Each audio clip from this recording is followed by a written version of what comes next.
गुरुदेवाय नमः।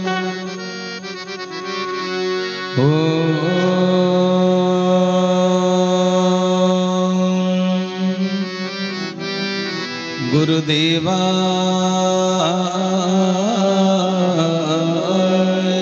नमः।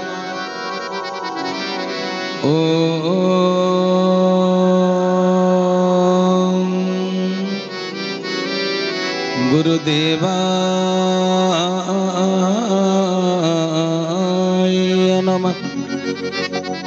कहले सदा चंचल निद्रा नाही ए रूपे शून्य अछु रही ठाकुरे तुम्हें सदा सर्वदा चंचल कर्मरत सी केबे कर्म विमुख नुहंती सृष्टिर परिचालना पाई सी सबु बेले कर्मरत कार्यक्षम तेबे जेते सी तो निराकार स्वरूप रे थाई सब बेले काम करंती किंतु जेतेले देखिले तांको तियारी घर आवर्जनामय हेलाणी बुझी पारले ना कथा तेबे सीए निराकार साकार हुंती सेइति पई आ माने समाजर विधि व्यवस्था उजुड़ी गला बेले पुणी सजाड़ी देवा पाई तेणु ठाकुर चरमनाथ अलगा शास्त्र पुराण रे तो जहा लिखाई कहली ठाकुर मोर चरमनाथ अमल विमल कलिजुगर आलोक वर्तिका ग्रंथ ब्रह्म चरम पुस्तक रे कहीदेले कौन कहिले 17 संख्या चरम कहले धन रे ए विश्व बक्षर नित्य सत्य सनातन धर्मर पुनः प्रतिष्ठा पाई मु बद्ध परिकर केवल यही उद्देश्य रे उज्ज्वलमय पुरीर तुलितल्प सज्जा त्याग करी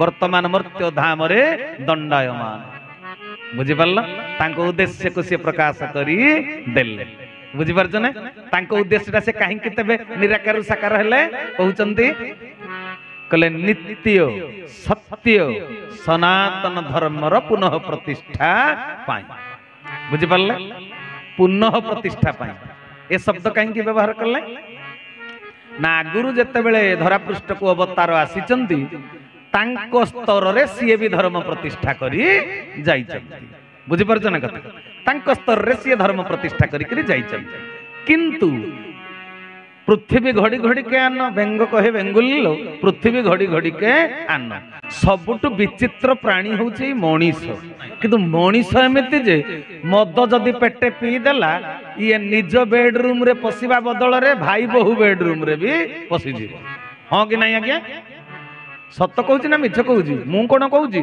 संत तुलसीदास कलिकाल रीति लिखि देले कौथरे ना श्री रामचरित मानस रे कौन लिखिले कलिकाल बेहाल कोन अनुजा कलिकाल बेहाल कोन अनुजा को नहीं जानत मनुजा तनुजा को नहीं जानत मनुजा तनुजा श्री राम जय राम श्री राम जय जय राम श्री राम जय राम श्री राम जय जय राम बोल भक्तवत्सल भगवान की जय। कले कलिकाल बेहाल कलिजुग कलिजुग कलिजुग रे सबुठु बेसी पापाचार नहीं अलगा जुग अपेक्षा अलगा जुग रे भी पापाचार थिला सत्य जुग रे भी राक्षस मानकर दौरात्म्य बढ़िला बोली प्रभु अवतार ग्रहण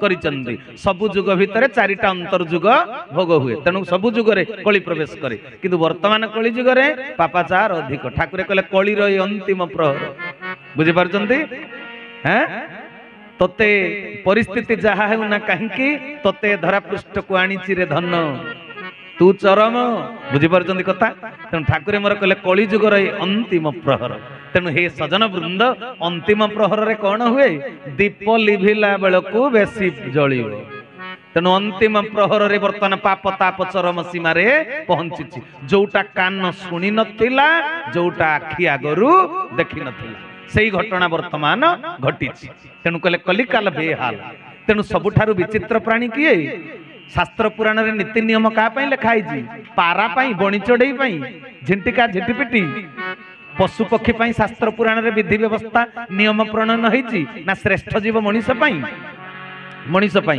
तबे नीति नियम को उल्लंघन किए करे मनीष ना पशु पक्षी କହିଲି ପରା ଗାଈ ଯୋଉଠୁ ବାହାରିକରି ଗଲା ସେଇ ଗୁହାଳରେ ପଶିଲା କିନ୍ତୁ ମଣିଷ ବିଚିତ୍ର ପ୍ରାଣୀ ଆମେ ସାପକୁ ସାପ ଭଳି ଚିହ୍ନିଛନ୍ତି ବୋଲି ତାର ବିଷ ଅଛି ତେଣୁ ତାକୁ ଦେଖିଲେ ଆମେ ଡରି ଯାଉଛନ୍ତି ହଁ କି ନାଇଁ କରେଣ୍ଟକୁ ଜାଣିଛନ୍ତି ଛୁଇଁଲେ ଆମର କ୍ଷତି ହବ ତେଣୁ କରେଣ୍ଟ ତାର ପାଖକୁ ଆମେ ଯାଉନାହାନ୍ତି କିନ୍ତୁ ମଣିଷ ଗୁଡାକ ଏଡେ ଛଦମ ବେଶୀ ଯେ ମିଠା ମିଠା କଥା କହିବେ ଆପଣ ତାଙ୍କର ସନ୍ନିକଟ ହେଇଗଲା ମାନେ ଆପଣଙ୍କର ସେ କ୍ଷତି ସାଧନ କରିବେ ତେଣୁ ଏ ସାପ ଠାରୁ କ୍ରୂର କରେଣ୍ଟ ଠୁ ଭୟଙ୍କର ବାଘ ଠାରୁ ହିଂସ୍ର ହଁ କି ନାଇଁ ତେବେ ସଜନ ବୃନ୍ଦ ତେବେ ଏଇ ମଣିଷ ସମାଜକୁ ସଜାଡ଼ି ଦେବା ପାଇଁ ପ୍ରଭୁ ଧରା ପୃଷ୍ଠକୁ ଆସନ୍ତି କହିଲେ ନିତ୍ୟ ସତ୍ୟ ସନାତନ ଧର୍ମର ପୁନଃ ପ୍ରତିଷ୍ଠା ପାଇଁ ଆମେ ବଦ୍ଧ ପରିକର ସେ ବଦ୍ଧ ପରିକର କାହିଁକି ତାଙ୍କୁ କିଏ ସଂକଳ୍ପ କରେଇଛି ନା ତାଙ୍କର ସେଟା ସଂକଳ୍ପ ଠାକୁରେ କହିଦେଇଛନ୍ତି କୋଉଠି ରାଣୀ ଧର୍ମଶାଳା ବାରିପଦା ସର୍ବଧର୍ମ ସମ୍ମିଳନୀରେ 18 ଗୋଟି ସମ୍ପ୍ରଦାୟ ସାମ୍ନାରେ ନିଜର ମତ ବ୍ୟକ୍ତ କଲେ ନାଇଁ କୁଶ ଭାଇ ଯେତେବେଳେ ପଚାରିଦେଲେ ମାନ୍ୟବର କୁଶ ଭାଇ ଆମର କହିଲେ ଯେ ଆପଣଙ୍କୁ ଏ ପୃଥିବୀର ବିଶ୍ୱର ଗୁରୁଭାର ବହନ କରିବା ପାଇଁ ଆପଣ ଏ ସଂକଳ୍ପ ନେଲେ କାହିଁକି କହିଲେ ସଂକଳ୍ପ କଣ ଆମ ଉପରେ ସେ ଦାୟିତ୍ୱଟା ଆପେ ଆପେ ପଡିଛି କଣ ପାଇଁ ଆମ ଘରଟା ଅସଜଡା ହେଲା ମୋ ଘର ଅପରିଷ୍କାର ହେଲା ମୁଁ ଅଳନ୍ଧୁ ସଫା କରିବି ନା ଆଉ ମୋ ଘରଟା ଅଳିଆ ଆବର୍ଜନା ହେଇଗଲା ମୁଁ ତାକୁ ସଫା କରିବି ନା ଆଉ ତେଣୁ ମୋ ମୂଳରୁ ବଦ୍ଧ ପରିକର ମୋ ଘର ଅପରିଷ୍କାର ହେଲେ ମୁଁ ନିଶ୍ଚୟ ପରିଷ୍କାର ବୁଝିପାରୁଛନ୍ତି ନା କଥା ତେଣୁ ସିଏ ଅଦୃଶ୍ୟରୁ ଦୃଶ୍ୟ ହେଲେ ନିରାକାରରୁ ସାକାର ହେଇଛନ୍ତି ତେଣୁ ଭାଇ ଭଉଣୀ ମାନେ ସେ ସନାତନ ଧର୍ମଟି କଣ ଯୋଉ କହିଲେ ସନାତନ ଧର୍ମ ପ୍ରତିଷ୍ଠା କରିବା ପାଇଁ ସେ ନିରାକାରରୁ ସାକାର ହେଲେ ନରହରି ଭାଇ ମତେ ଯୋଉ ପ୍ରଶ୍ନଟି ପଚାରିଥିଲେ ଯେ ଠାକୁରେ ନିରାକାରରୁ ସାକାର ହେଇଛନ୍ତି କାହିଁକି ତାର କାରଣ କଣ ତାର ମୁଖ୍ୟ କାରଣ ହଉଛି ଏଇଟା କିନ୍ତୁ ତାକୁ ଆଲୋଚନା ତାର ବ୍ୟାପକ ଛୋଟିଆ ନୁହେଁ ଏ ଆଲୋଚନା ବହୁତ ବଡ ବ୍ୟାପକ ଆଲୋଚନା ଆମେ ଗୋଟିଏ ଦିନରେ ବି ତାକୁ ଶେଷ କରିପାରିବା ନାହିଁ ଏତେ ବଡ ଆଲୋଚନା ଯେ କଥାଟା ତ ହେଲା ସେ ସନାତନ ଧର୍ମ ପ୍ରତିଷ୍ଠା କରିବା ପାଇଁ ଆସିଛି ଯେମିତି କାହିଁକି ଆସିଛ କି ଏ ଗାଁକୁ ନା ମୋ ମାଉସୀ ଝିଅ ବାହାଘରଟା ସିନା କାରଣ କିନ୍ତୁ ମାଉସୀ ଝିଅ ବାହାଘରର କାମ କଣ ଗୋଟେ କାରଣଟା ଗୋଟେ କାମ ଯେ ବହୁତ ବୁଝିପାରୁଛ ତେବେ ସନାତନ ଧର୍ମ ପ୍ରତିଷ୍ଠା ପାଇଁ ପ୍ରଭୁ ନିରାକାରରୁ ସାକାର ହେଲେ ତେବେ ସନାତନ ଧର୍ମଟା କଣ ଆମେ ସାଧାରଣ ଭାବରେ ତାକୁ କଣ ବୁଝିଛନ୍ତି ଯେମିତି ଦୁଷ୍ଟ ନିବାରୀ ସନ୍ଥପାଳୁ ବହୁତ ଲୋକ ବି କହନ୍ତି ଭଗବାନ ଧରା ପୃଷ୍ଠକୁ ଆସନ୍ତି ଅସୁର ମାନଙ୍କୁ ମାରିବା ପାଇଁ ନାଇଁ ଅସୁର ମାନଙ୍କୁ ମାରିବା ପାଇଁ ଆଚ୍ଛା ଅସୁର ମାନଙ୍କୁ ମାରିଦେଲେ ଧର୍ମ ସଂସ୍ଥାପନ ହେଇଯିବ ଆପଣଙ୍କୁ ମୁଁ ଆଜି ପଚାରୁଛି କୁହନ୍ତୁ ଅସୁର ମାନଙ୍କୁ ମାରିଦେଲେ ଧର୍ମ ସଂସ୍ଥାପନ ହେଇଯିବ କି ଜଣେ ମଦ ଦୋକାନୀ ମଦ ବିକ୍ରି କରୁଥିଲା ତାକୁ ପୋଲିସ ବାନ୍ଧି ନେଲା ପରେ ସମସ୍ତେ ଡରିକିରି ମଦ ବିକିବା ବନ୍ଦ କରିଦେବେ ଆଉ ଦୁନିଆରେ ବିଲକୁଲ ମଦ ବିକ୍ରି ହବନି କଣ କହୁଛନ୍ତି ଏ କାରଣ ଏ ଆଲୋଚନା ମତେ ସିନା ନରହରି ସାରେ ପଚାରିଦେଲେ ମୁଁ କଣ ସିଦ୍ଧାନ୍ତରେ ପହଞ୍ଚି ପାରିବି ବୋଲି ମୋର ଭରସା ଅଛି କି ଇବା ବିରାଟ କଥା ତେଣୁ ସାଧୁ ମଣ୍ଡଳୀ ଭାଇ ଭଉଣୀ ମାନେ ମତେ କୁହନ୍ତୁ ଅସୁର ମାନଙ୍କୁ ମାରିଦେଲେ ଅସୁର କଣ ସଂସାରରେ ଗୋଟିଏ କି ମୂଳ କାରଣ ହେଲାନି ଧର୍ମ ହାନି ହେଇଛି ଅସଦାଚାରରୁ ରାକ୍ଷସ ଜନ୍ମ ହୋଇଛନ୍ତି ରାକ୍ଷସ କଣ ଜଣେ ଯେ ଜଣକୁ ମାରିଦେଲେ ଧର୍ମ ସଂସ୍ଥାପନ ହେଇଗଲା ଭଗବାନ ରାବଣ କଂସକୁ ମାରିବାକୁ ଧରା ପୃଷ୍ଠକୁ ଆସିଥିଲେ ସେ ତ ଅଲମାଇଟି ପାୱାର ସର୍ବଶକ୍ତିମାନ ଯୋଉଠି ଥିଲେ କଣ ରାବଣ କଂସକୁ ସେ ମାରି ପାରିବେନି ତାଙ୍କ ପାଖରେ ସେ ସାମର୍ଥ୍ୟ ସେ କ୍ଷମତା ସେ ଦକ୍ଷତା ନାହିଁ ତେବେ ସେ କାହିଁକି ଆସିଥିଲେ ସନାତନ ଧର୍ମ ପ୍ରତିଷ୍ଠା କରିବାକୁ ନାହିଁ ତେବେ ସନାତନ ଧର୍ମ କାହାକୁ କୁହାଯାଏ ଶାସ୍ତ୍ର କହିଲେ ଅକୃତ୍ୟଂ ନୈବ କର୍ତ୍ତବ୍ୟଂ ପ୍ରାଣ ତ୍ୟାଗେତି ସଂସ୍ଥିତେ ନ ଚ କୃତ୍ୟ ପରିତ୍ୟଜ୍ୟ ମେଷ ଧର୍ମ ସନାତନଂ ସନାତନ ଧର୍ମ କାହାକୁ କୁହାଯାଏ ଚରମ 50 ଖଣ୍ଡ ଆପଣ ପଢନ୍ତୁ କଣ ସେଥିରେ ଲେଖା ହେଇଛି ଠାକୁରଙ୍କର ହାତ ଲେଖା ମାତ୍ର ଦିଟା କଥା କଣ କରିବୁ ନାହିଁ ଆଉ କିଛି ନାହିଁ କଣ କରିବୁ ନାହିଁ এই দুইটা কথা সনাতন ধর্ম মଣିষ শ্রেষ্ঠ জীব তাকে বতেই দিয়া যাଉଛି তার বিচার ଅଛି भगवान ताको चैतन्य शक्ति देइचंती बुद्धि विवेक तेणु से कहले तू बुद्धि विवेक खटेबू मो आज्ञा पालन करिवु शास्त्रानुमोदित धर्मानुमोदित कर्म करिवु कोउटा करिबा उचित कोउटा करिबा अनुचित बुझि पारल कहले अकृत्यं नैव कर्तव्यं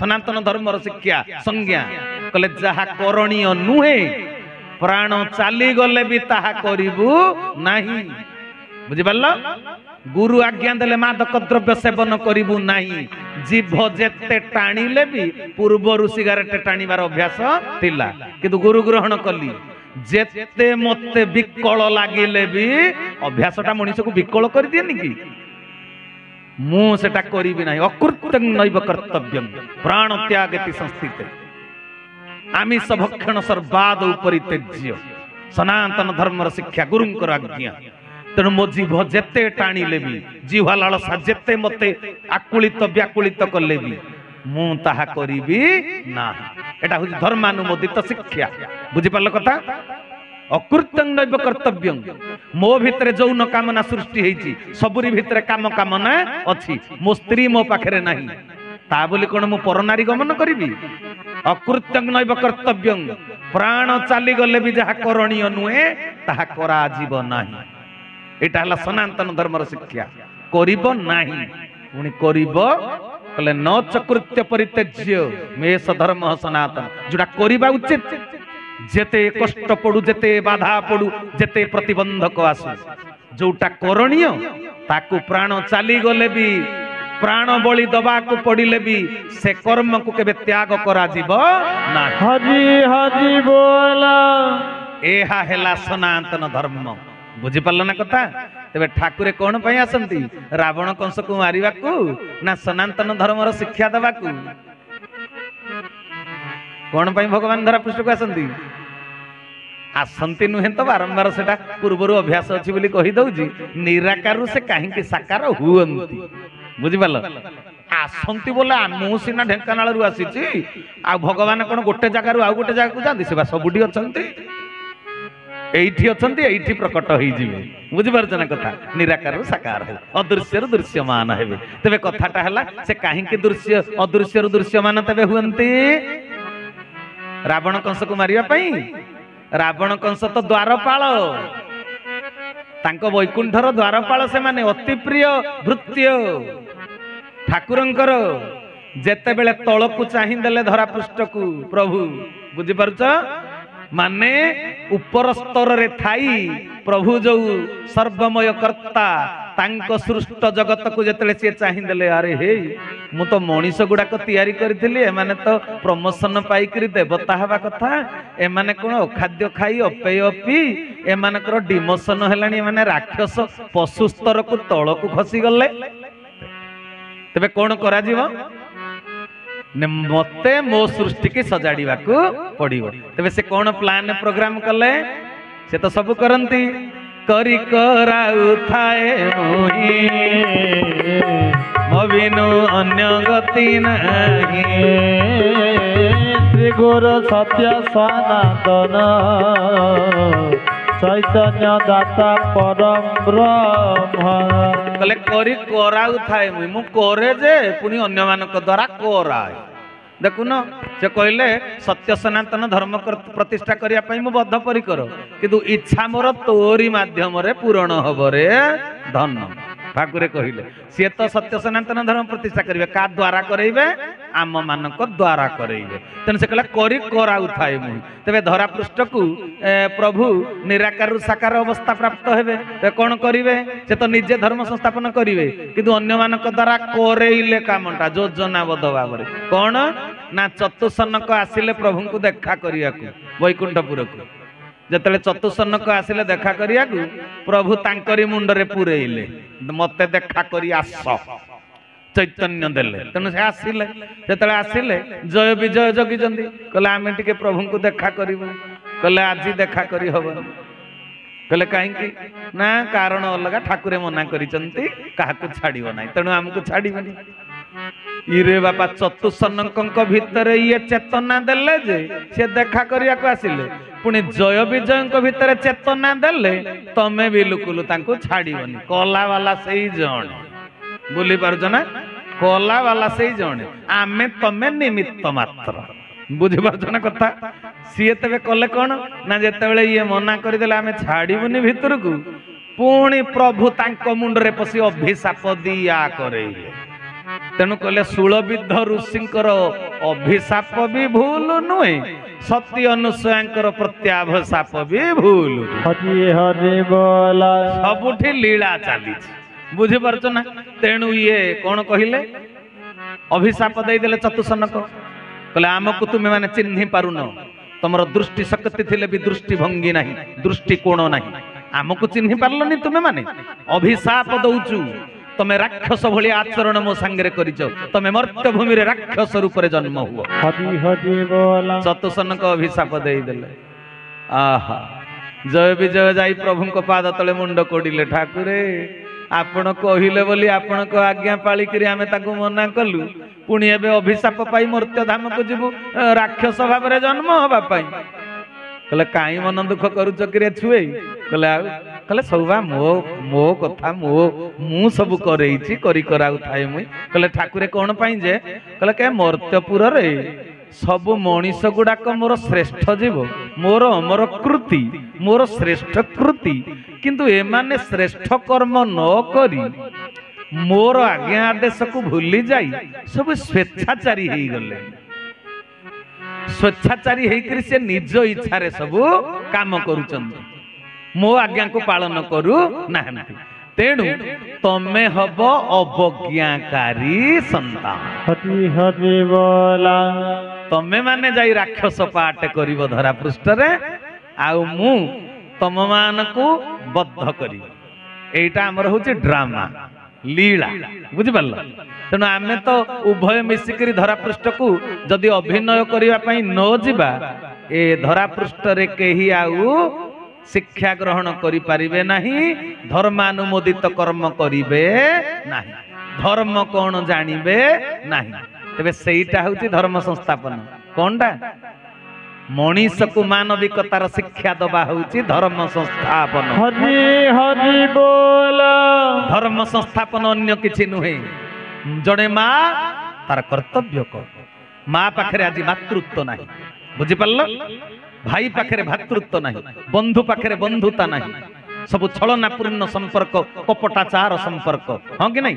ମୁହଁରେ ଗୋଟେ କଥା, ଅନ୍ତର ଭିତରେ ଆଉ ଗୋଟେ କଥା। ଇଏ ମାନବିକତା ନୁହେଁ। ତେଣୁ ପ୍ରଭୁ ମାନବିକତାର ଶିକ୍ଷା ଦବା ପାଇଁ ନିରାକାରରୁ ସାକାର ହେଲେ, କିନ୍ତୁ ମାଧ୍ୟମ କାହାକୁ ସଜେଇଲେ? ଜୟ ବିଜୟକୁ। କହିଲେ ଯାଅ ରାବଣ କୁମ୍ଭକର୍ଣ୍ଣ ହୁଅ, ଯାଅ ଶିଶୁପାଳ ଦନ୍ତ ବକ୍ତ୍ର ହୁଅ, ଯାଅ ହିରଣାକ୍ଷ ହିରଣ୍ୟକଶିପୁ ହୁଅ। ଯୁଗ ଅନୁସାରେ ଆଉ। ବୁଝିପାରୁଛ ନା କଥା? ତାଙ୍କରି ମାଧ୍ୟମରେ ଜଗତକୁ ମାନବିକତାର ଶିକ୍ଷା ଦିଆଯାଇଛି। କଣଟା? ଏଇଭଳି ଆଜି ଏ ପର ନାରୀ ଉପରେ ଦୃଷ୍ଟି ପକାଏ, ତାର ଶେଷ ପରିଣତି କଣ? ହରି ହରି ବୋଲ। ରାବଣ ଦ୍ୱାରା, ରାବଣ ଚରିତ୍ର ଦ୍ୱାରା ଜଗତକୁ ଭଗବାନ ଶିକ୍ଷା ଦେଲେ। ବୁଝିପାରିଲ? ଆଉ ରାବଣ କଂସକୁ ମାରିବା ପାଇଁ ସିଏ ଆସୁଛନ୍ତି। ରାବଣ କଂସ କଣ ମଲେ? ନରକକୁ ଗଲେ। ଯିଏ ପରନାରୀ କି ଚୋରି କରିଥିବ, ପାପ କରିଥିବ, ସେ ତ ନରକଗାମୀ ହବା କଥା। ପ୍ରଭୁ ରାମଚନ୍ଦ୍ର ଯେତେବେଳେ ଅମୃତ କଳସ ନାଭିରେ ଥିଲା, କରି କରାଉଥାଏ ମୁହିଁ ଅଭିନନ୍ୟ ଗତି ନାହିଁ, କିନ୍ତୁ ଭାରି କୁଶଳ ଅଭିନୟ କରନ୍ତି, ନ ଜାଣିଲା ଭଳିଆ ମାନବୀୟ ଲୀଳା କରୁଛନ୍ତି ମଣିଷ ଭଳିଆ। ବିଭୀଷଣକୁ ପଚାରୁଛନ୍ତି କଣଟା କରିବି, ମୁଁ ଆଉ କିଛି ବୁଝିପାରୁନି। ରାବଣ ତ ବିଲକୁଲ ମରୁନି। ସବୁ ଜାଣି ଶୁଣିକିରି, ଯୋଉଟା ଭିକାରୀ ବଳ ଗାଇଥିଲେ ମ, ସବୁ ଦେଖୁଛ ଶୁଣୁଛ ମନେ ଥାଇ କି ନ ଜାଣୁଛ, ସବୁ ଦେଖୁଛ ଶୁଣୁଛ ମନେ ଥାଇ ଦିନ ଜାଣୁଛ, ସେଇ ଶୋଇବା ଗୁଣଟି, ସେଇ ଶୋଇବା ଗୁଣଟି କେବେ ଆଉ ତୁମେ ଛାଡ଼ିବ, ହଟିଆ ଠାକୁର କେତେ ନାଟ ଦେଖିବ, ହଟିଆ ଠାକୁର ଆଉ। ବୋଲ ସଚିଦାନନ୍ଦ ଚରମନାଥ କି। ତେଣୁ ସଜନ ବୃନ୍ଦ କଣ କହିଲେ? ନା ସବୁ ଦେଖୁଛନ୍ତି ସବୁ ଜାଣୁଛନ୍ତି ନ ଜାଣିଲା ଭଳି କୁଶଳ ଅଭିନୟ କରୁଛନ୍ତି। ତେଣୁ ପଚାରିଦେଲେ ବିଭୀଷଣକୁ କଣ କରିବା, କହିଲେ ରାବଣର ନାଭି କମଳରେ ଅଛି ଅମୃତ କଳସ, ଯେପର୍ଯ୍ୟନ୍ତ ନାଭିରେ ତୀର ନ ବାଜିବ ସିଏ ମରିବ ନାହିଁ। ତେଣୁ ପ୍ରଭୁ ରାମଚନ୍ଦ୍ର ଯେତେବେଳେ ନାଭିରେ ତୀର ମାରିଦେଲେ ରାବଣର ଆତ୍ମା ପିଣ୍ଡ ଛାଡି କୋଉ ଆଡକୁ ଗଲା, ନରକକୁ। ରାମଙ୍କ ଦେହରେ ଲୀନ ହେଇଗଲା। ଇଏ କଣ କଥା ଯେ, ମାନେ ଡ୍ରାମା ପେଣ୍ଡାଲରେ ଭିଲିୟନ ଯେତେବେଳେ ଗୁଳି ମାରିଦେଲା ଆଉ ଜଣେ ମରିଗଲା ଯେ ଲାଇଟ୍ ଅଫ୍ ହେଲା ମାତ୍ରେ ଗ୍ରୀନ ରୁମକୁ ଦୌଡ଼ିଗଲା। କଥାଟା ସେଇଆ ଆଉ କଣ କଥାଟା ବୁଝିପାରିଲ ନା? ଆଉ ରାବଣ କଣ ନରକକୁ ଯାଇଛି କି? ତେବେ ରାବଣର ଅବସ୍ଥା କଣ ହେଲା? ରାମଙ୍କ ଦେହରେ ଲୀନ ହେଲା। ହିରଣ୍ୟ ଗର୍ଭ ଜଗତ ଯାକର ଯିଏ ମୂଳ ଭଣ୍ଡାର, ଯିଏ ଘର, ଯୋଉ ଘରୁ ସମସ୍ତେ ଆସନ୍ତି, ଯୋଉ ଘରକୁ ସମସ୍ତେ ଫେରନ୍ତି, ହଜି ହଜି ବୋଲା ରାବଣ ସେଇଠିକି ଫେରିଗଲା। ଆଉ କଣ ବୁଝିପାରୁଛ ନା କଥା? କ୍ରିକେଟିୟର ଆଉଟ ହେଲା ପରେ ପାଭିଲିୟନକୁ ଗଲା। ଆଉ କଣ ବୁଝିପାରୁଛ?